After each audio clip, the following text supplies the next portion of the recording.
stand like right now in today's viewpoint. And if you want to like learn more about like the squaw representation, you can Yeah. go back to the Disney episode where we talked about that a little bit more in depth. Yeah. Would I be correct in saying that, like, at least from my, like, I feel like anytime that I have heard the term squaw applied to a character or something, it's like this like voiceless person who kind of like follows men around. Am I? Well, the squaw is the in between the maiden and like the crone, like Okay, yeah. parts of Native American womanhood in media. It's a stereotype, Mhm. and it is everything from a woman who is kind of a servant but is always a like beast of burden Hmm. and sexless, even almost genderless, just made to like carry babies and do work. And yeah, they don't have a voice, but that can be attributed to the fact that media in the past has tended to take voices away from all Native people, except Right. for when they're being like violent. Right. War whoops are okay, Yeah, clearly. in the media. Yeah. And so, because the Native is usually like completely like gone unless they're needed to forward a plot in the or like movie or a storyline, Yeah.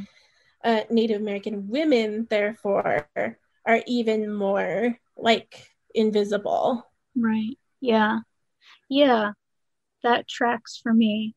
I feel like there's something too about like what you said as kind of like depicting Native women as like workhorses.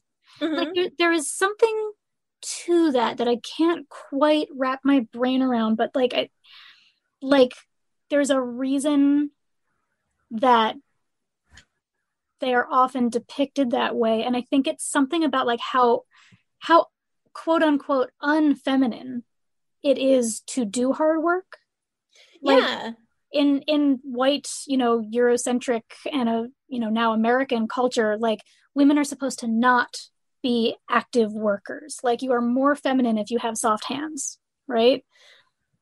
Yeah, and all through history it's been that way. But in addition to that, the counterpart to the squaw is the buck, who is considered to be lazy, and so the squaw stereotype is actually like carrying the weight of both her and the buck, like in Oh yeah. within like this stereotypical world. Oh, that's Um, interesting because both of those gender roles go against the dominant culture's version of like the man should be the energetic one who does all the work. So we're going to depict Native American men as the opposite of that and then switcheroo for the women so that they're clearly even farther othered. yeah, for Native American women, when creating and adapting gender roles to modern day women, there's like this continued play with the traditional role of housekeeper, childbearer, and nurturer. Um, but because, and I'm talking about this next, but because we were originally in culturally like didn't have these specific attributes put upon us, when we were confined to these roles, we no longer enjoyed like the unquestioned positions of power, respect, and decision making that Hmm. were often a part of our cultural views. Okay. I have always heard that one of the reasons that so much has been lost in translation and then carried into like lawmaking and the carrying out of genocide against Native Americans has been based on the fact that like when white dudes showed up to trade with, talk to, translate from, learn about Native Americans, because they were coming from such a patriarchal background, they more or less assumed that the men were the leaders, that the men were the people with the positions of most Mm-hmm. power. So they ended up talking to the men and taking what they said as sort of the be all and end all.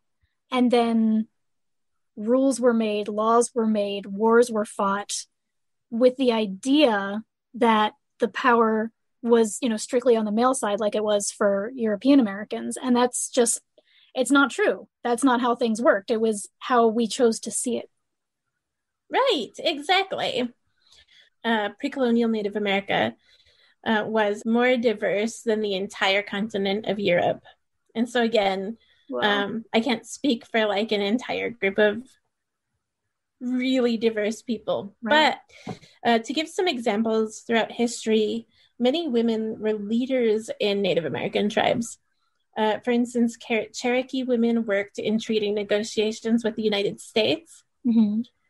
The women in the Haudenosaunee Confederacy acted and continue to act as political leaders and chose chiefs.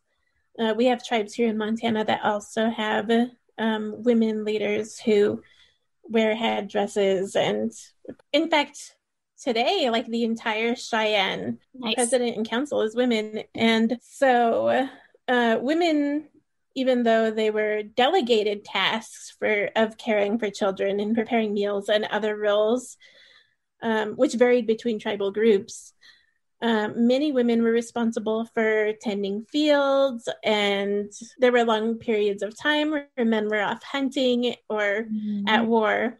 Men and women, I should say, because women were also allowed to do those things in many of the tribes. Yeah. The women were left behind to do all of the work and basically had significant control over the social and economic factors within the tribes, entirely, while the men were away.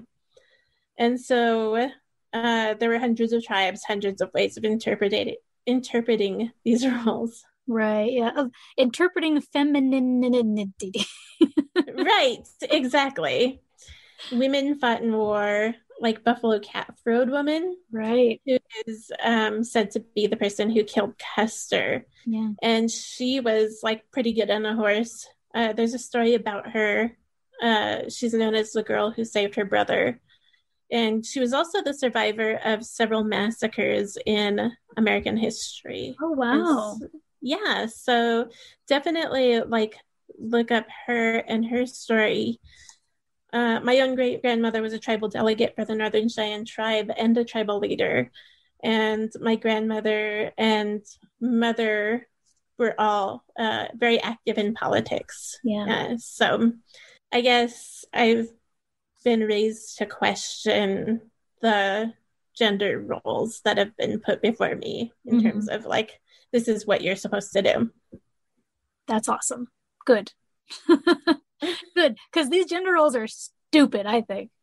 If anybody is surprised by me saying that, maybe this is the first episode you've listened to or something. But not super into traditional feminine roles, etc., etc. Same. I want to ask, so how has that all changed since colonization? But that is an incredibly huge question, and probably not one that can just be quickly answered. But I wonder if you have any thoughts on that general topic. One of the problems is that it appears that Native American males have also adopted the pattern of colonial violence, which is manifested through domestic and sexual violence, child abuse, and homophobia. I mean, the whole point of our podcast is to bring these issues to light. Right.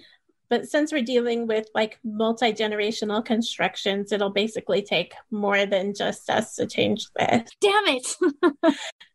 But one thing is clear, though. Equality will not be attained if historical oppressive behaviors are not addressed, discussed, and changed. And so, this is just us doing our part.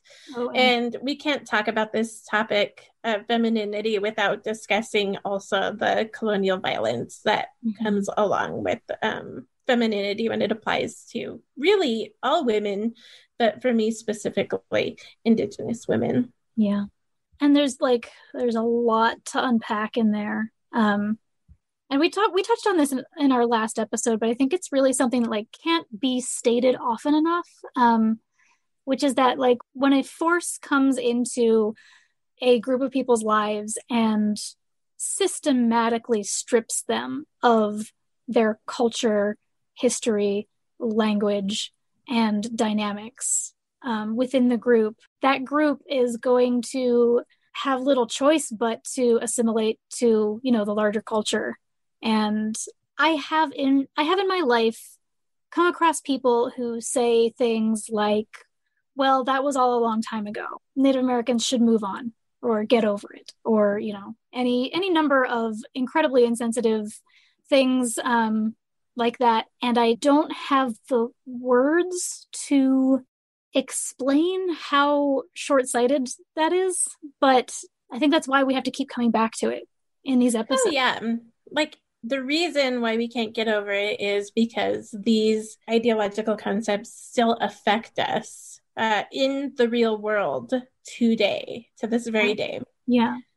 I can say that it was better for the survival of our people as a whole to base roles around within the tribe around one's aptitude rather than what sexual organs they happen to be born with. And so I think that's why the idea of femininity is so much more broad in Indigenous story work and history. Yeah. A big problem in society today is the vague half-truths that construct the negative and degrading images of Native American women that the American public accepts as truth. Okay.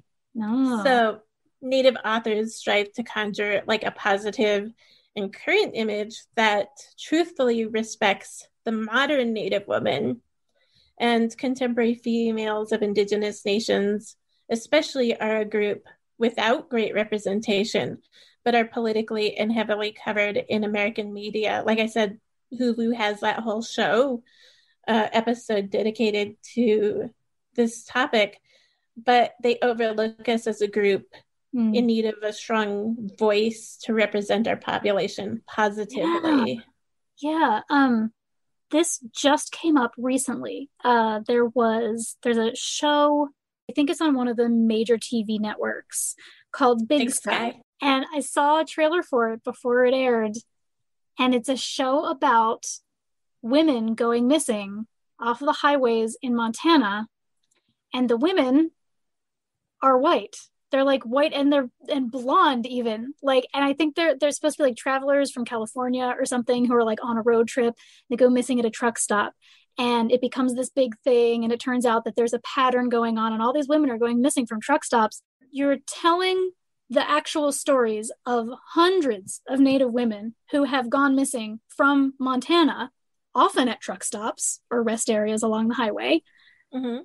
But you're just completely cutting the Native women out of the entire story.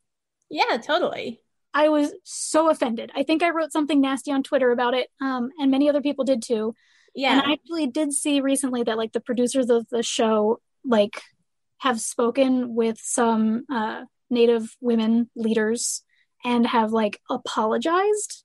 But then they like made a show episode that took place on one of the reservations here in Montana that was like about a Native American councilwoman, but they didn't like talk to the tribe at all. They didn't talk to the people, and they didn't like do it in a way that was like respectful. And so then they were in trouble like immediately after they apologized, because they tried to fix it by not talking to Native Americans about it, by just doing whatever they want to do, and by telling the story the way that they wanted to tell it without any input. I mean, that was just like the most recent and a very stark example of like literally making the specifically Native American, even more specifically female Native American experience invisible, like just completely ignoring it, even though that is actually the story that you are telling.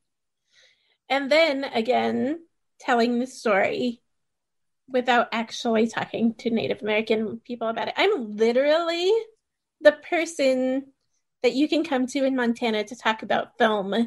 I mean, people write me from New York with their scripts and ask me to read through them and like how they can make it better. But I am literally like 30 miles away from where this was, you know, happening, and like a half an hour away from where this is happening. And they couldn't contact the Montana Film Office and be like, how do we do this right? You know, I don't know. P.S. Anyone out there who is, looking for input on this kind of stuff, you can hire Lenny for that. She's very good, Yeah. highly respected in her field. Just say